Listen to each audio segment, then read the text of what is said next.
জয় গোপাল। আজকের এই ভিডিওটি শ্রীকৃষ্ণ জন্মাষ্টমীর উপলক্ষে। ভগবান শ্রীকৃষ্ণের আবির্ভাব তিথি আমরা আনন্দ আর ভক্তির সঙ্গে বাড়িতে পালন করে থাকি। তাই এবছরের জন্মাষ্টমীর পূজা যতটা পারলাম ভিডিওটির মাধ্যমে তুলে ধরার চেষ্টা করলাম। সকাল সকাল স্নান সেরে বেলুন, বার্থডের ব্যানার এবং বেশ কিছু ময়ূরের পেখমের সাহায্যে ছোট্ট এই মণ্ডপটিকে একটু ডেকোরেট করে নিলাম। আমি একা নই, আমার সাথে আমার বোনেরাও খুব সাহায্য করেছে। এরপর যতটা সম্ভব নিপুণার সাথে আলপনাটা অঙ্কনে মন দিলাম। দেখতে দেখতে গোপুর স্নানের সময় হয়ে এলো, তাই গোপুর পোশাক এবং অলংকারগুলি সাজিয়ে নিলাম। এরপর গোপুর স্নানের বিভিন্ন সামগ্রী যেমন ঘি, মধু, চন্দন, দই, দুধ, পুষ্প এবং গঙ্গা জল একে একে সাজিয়ে নিলাম। প্রথমে ঘিয়ের সহযোগে স্নান শুরু করলাম।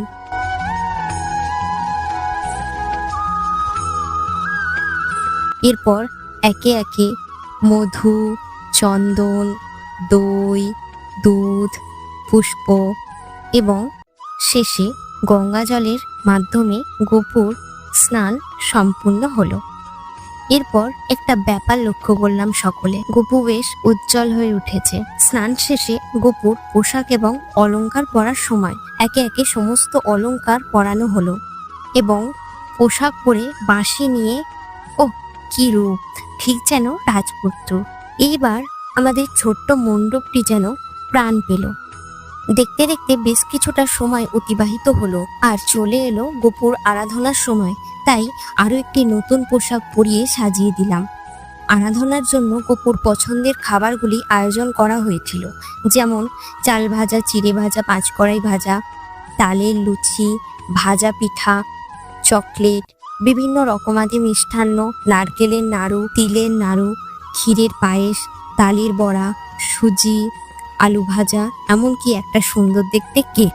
এরপর পুরোহিত মশাইয়ের শুদ্ধ মন্ত্র উচ্চারণে আরাধনা শুরু হলো এবং মা কাকিমা অঞ্জলি দিলেন। এরপর আরো একটি নতুন জামার উদ্বোধন করে গোপু তৈরি হয়ে নিল, কেননা গোপুর এখন বার্থডে সেলিব্রেশনটাই বাকি। এরপর আমন্ত্রিত অতিথিদেরকে নিয়ে কেকটা কাটা হলো।